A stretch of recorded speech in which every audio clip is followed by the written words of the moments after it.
10 लक्षण धर्मों की आराधना में आज धर्म का अंतिम दिन है,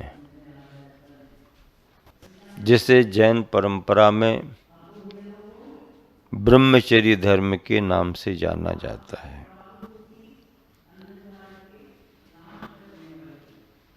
आचार्य महाराज कहते हैं कि ये संसारी प्राणी संसार में 4 संज्ञाओं से आक्रांत है। 4 संज्ञाएं इसको पीड़ित कर रही हैं। आहार, भय, मैथुन और परिग्रह, ये चारों संज्ञाएं प्रत्येक प्राणी के साथ लगी हुई हैं और इन संज्ञाओं के कारण ही यह जीव अपने शरीर में रहने वाली इंद्रियों को उनके विषय व्यापार की ओर उन्मुक्त करता है, छूट दे देता है। जाओ जहां तक जाना हो, घूम आओ, कोई चिंता की बात नहीं। और ये इंद्रियां स्वच्छंद प्रवृत्ति करती हैं, असंयम के रूप में राग द्वेष का वातावरण बनाती हैं।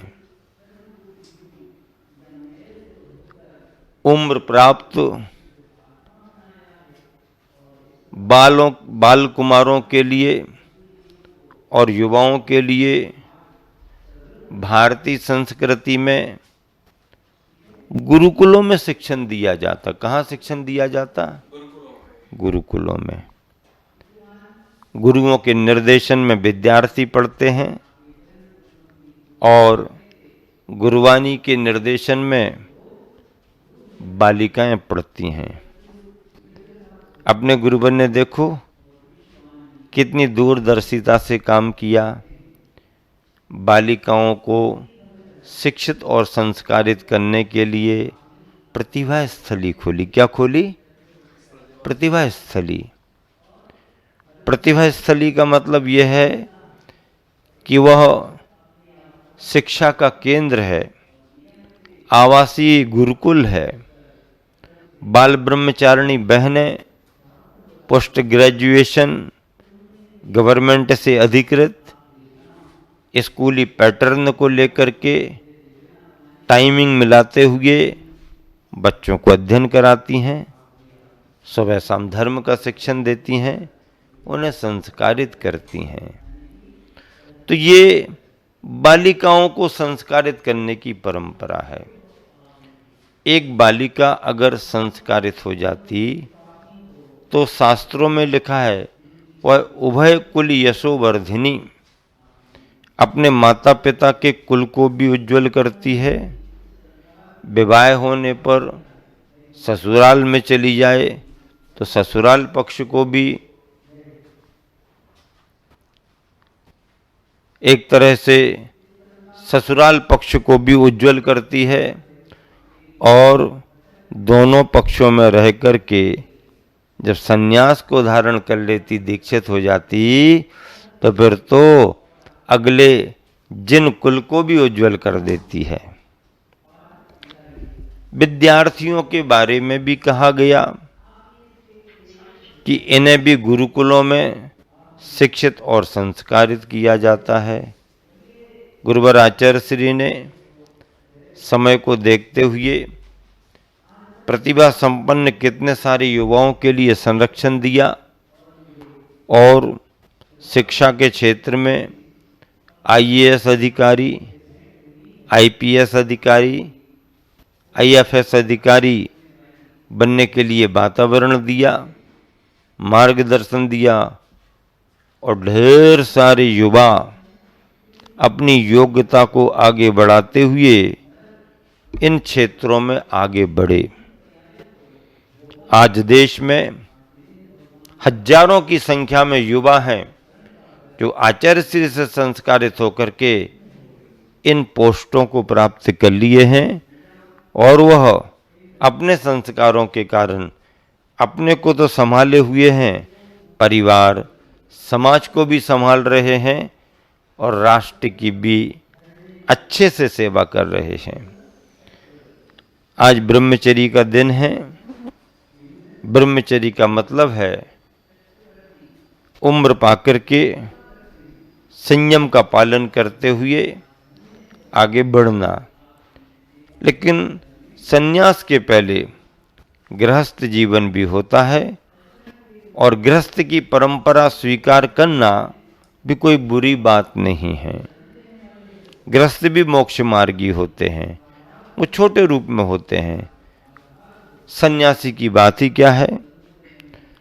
तो मर्यादित जीवन जीना ये गृहस्थ का ब्रह्मचर्य है। परिवार और कुल परंपरा को बढ़ाने के लिए उसने विवाह स्वीकार किया है, लेकिन विवाह का मतलब 24 घंटे भोगोपभोग में अपना जीवन बिताना, असंयमी बने रहना, ये कतई नहीं है। पानी बहता है, बहता जाता है, उसमें उतनी ऊर्जा नहीं रहती।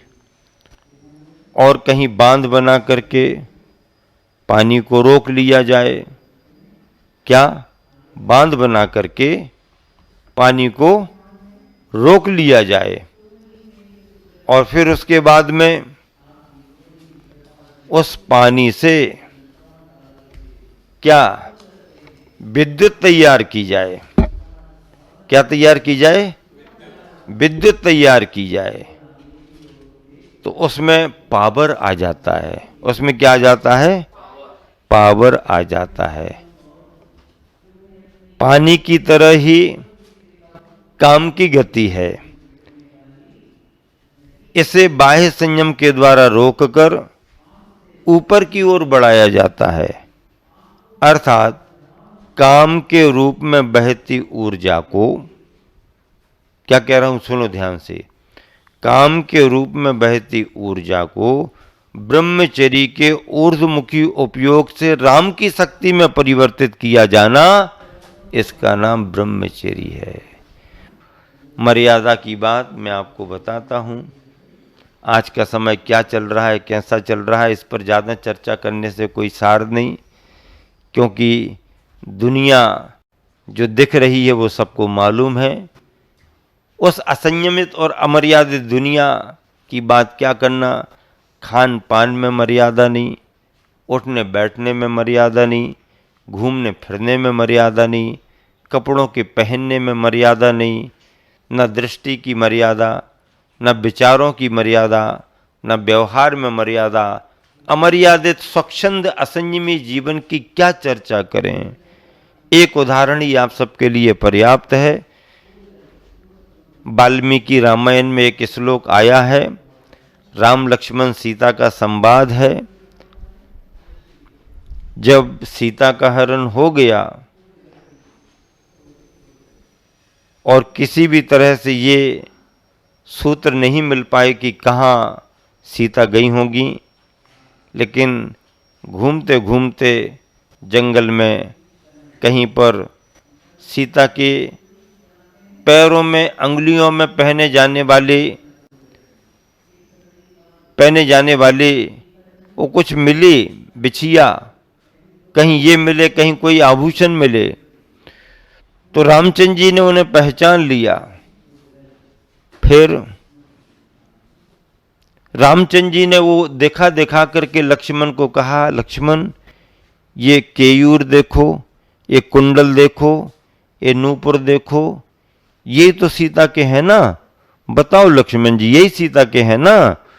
तो लक्ष्मण जी विनम्र होकर के कहते हैं, भ्राता ना हम जानामि केयूरे, ना हम जानामि केयूरे, ना हम जानामि कुंडले, नूपुरान्यैव जानामि नित्यम पादाभिवंदनात्। बताओ, न मैं केयूर को जानता हूं, न मैं कुंडल को जानता हूं, न सीता के किन्हीं भी किसी भी प्रकार के आभूषणों को जानता हूं। मैं तो केवल सीता के नूपुरों को जानता हूं। क्यों जानते हो उनको? क्योंकि मैं प्रतिदिन जाकर के उनके चरणों की वंदना करता था। उनके चरणों की वंदना करने से मुझे नूपुरों की पहचान तो है, बाकी किसी भी आभूषण की मुझे पहचान नहीं। वाल्मीकि जी ने लक्ष्मण के मुख से एक कहलवा करके कितनी बड़ी मर्यादा का बोध दिया है, कितना बड़ा संयम का संदेश दिया है, कितना बड़ा आदर सत्कार बड़ों के प्रति दिया है। मैं जब भी इसको पढ़ता हूं, दूसरों को सुनाता हूं, तो लगता है कि भारतीय संस्कृति ऐसे ऐसे ही महापुरुषों से धन्य रही है। राम सीता का जीवन, लक्ष्मण का जीवन आदर्श जीवन माना गया है। इसलिए तो श्री राम को मर्यादा पुरुषोत्तम कहा गया। तीर्थंकर भगवंतों ने भी इसी संयम का, इसी मर्यादा का उपदेश दिया है। उन्होंने अपने जीवन को भी मर्यादित बनाया। देखो, बड़ी बड़ी धर्म की व्याख्याएं तो शायद आप सुनकर के भूल भी जाओगे, पर दैनिक जीवन से जुड़े हुए विचारों को अगर आपने पकड़ लिया तो आप परम ब्रह्मचर्य को प्राप्त हो जाओगे। वॉच शब्द आपने सुना है? Watch, WATCH, watch. घड़ी भी होती है, घड़ी की बात नहीं करना। वॉच, वॉचिंग, घड़ी अलग हो गई है। और वॉच करना, वो तो वॉच करता रहता है, वॉच करता रहता है। वॉचमैन लगाओ, देख रेख करेगा। ये वॉच इंग्लिश में क्या है? WATCH, watch. वॉच का मतलब है देखते रहना। क्या? देखते रहना। वॉचमैन नाइट ड्यूटी पर वॉचमैन है, मतलब रात्रि की ड्यूटी में वॉचमैन देखता रहता है, कौन आ रहा, कौन जा रहा, कौन आ रहा, कौन जा रहा। वॉच का अर्थ क्या है? W का अर्थ क्या? अपने मुख से निकले गए शब्द। शब्द को इंग्लिश में क्या कहते हैं? वर्ड्स। शब्द को इंग्लिश में क्या कहते हैं? वर्ड्स। तो वॉच, पहला W, वॉच योर वर्ड्स। आप अपने शब्दों का निरीक्षण करें। आप अपने शब्दों पर ध्यान दें कि हम अपने मुख से कैसे शब्द बोल रहे हैं, किसके लिए बोल रहे हैं। Watch your words. ये watch your action, action, watch your action. और T, watch your thought, thought यानी विचार, watch your thoughts. C, watch your character. और H, वॉच योर हैबिट्स। अपनी आदतों का निरीक्षण करो, अपने कैरेक्टर का निरीक्षण करो, अपने थॉट विचारों का निरीक्षण करो, अपने एक्शन प्रवृत्ति का निरीक्षण करो, और अपने वर्ड्स शब्दों का निरीक्षण करो।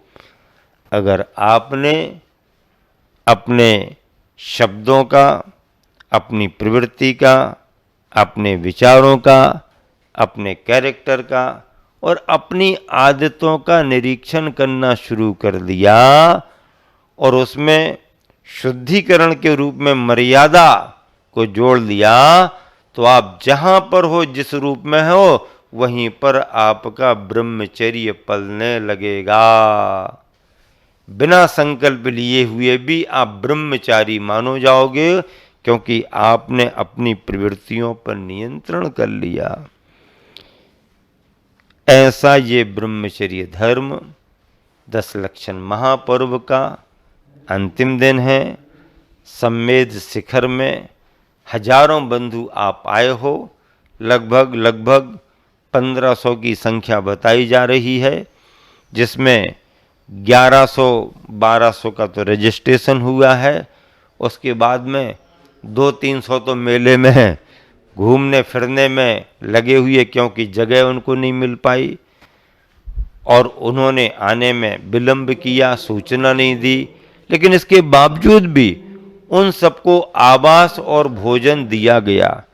सामग्री की, चूंकि रजिस्ट्रेशन नहीं था, उतनी सामग्री उपलब्ध नहीं की, लेकिन आवास, भोजन और पूजन में बैठ करके भक्ति करने की सुविधा उन्हें प्रदान की गई। उन्हें भी शिविरार्थी माना गया और ये सम्मेद शिखर का शिविर संपूर्ण देश के लिए एक संदेश रहा है। टाइमिंग, मर्यादा, व्यवस्था, सेवा की भावना और आतिथ्य और गुरुओं का मंच पर टाइमिंग, नियंत्रण, सारी बातें हम सभी के लिए बहुत अच्छी रही हैं। आप सभी ने इस वर्ष आकर के 10 दिनों की पाठशाला में एनर्जी, ऊर्जा ले ली है, अपनी बैटरी को चार्ज कर लिया है। 10 दिनी प्रयोगशाला के पढ़े गए पाठों को अब घर जाकर के साल भर बार बार रिवीजन करना है, पढ़ना है और अपनी गांठ में कुछ नियम संकल्प लेकर के बांध करके जाना है। 2 संकल्प लेकर के आप जाएं, 2 नियमों की भावना बना करके जाएं कि भगवान सम्मेद शिखर में मैं भावना भा रहा हूं कि जीवन में हमारा अगर मरण होता है तो देव शास्त्र गुरुओं की शरण में मरण हो, और दूसरी बात है व्रती बन करके मरण हो, व्रती बन करके मरण हो। बंधुओं, घर में जन्म होना सौभाग्य है, लेकिन घर में ही मरण होना दुर्भाग्य माना जाता है। जन्म तुमने घर में लिया, सौभाग्यशाली, फुटपाथ पर, जंगलों में, सड़कों पर पैदा नहीं हुए, आप महलों में पैदा हुए, घर में पैदा हुए, भाग्यशाली हो। लेकिन अस्पताल में जाकर के मरना और घर में ही मरना ये ठीक नहीं है। घर परिवार छोड़ करके देव शास्त्र गुरु के सानिध्य में मरण होना और व्रती बन करके, प्रतिमाधारी बन करके, व्रती बन करके, व्रती बन करके समाधि मरण पाने का भाव होना चाहिए। 4 पंक्तियों के साथ विराम दे रहा हूं। पुण्य के प्रताप से पाप का गड़ा फोड़ दो। क्या कहा? सभी जन सुनो। महाराष्ट्र के, राजस्थान के, उत्तर प्रदेश के, गुजरात के, यूपी के, सभी तरफ से लोग आए, मध्य प्रदेश, झारखंड, बिहार, कलकत्ता, बंगाल, सभी जन। पुण्य के प्रताप से पाप का घड़ा फोड़ दो, आत्मा के जौहरी बन कांच कचरा छोड़ दो, हो जाएगा शीघ्र ही कल्याण तुम्हारा। एक बार तुम अपने गुरुवर से नाता जोड़ लो, एक बार तुम अपने गुरुवर से नाता जोड़ लो।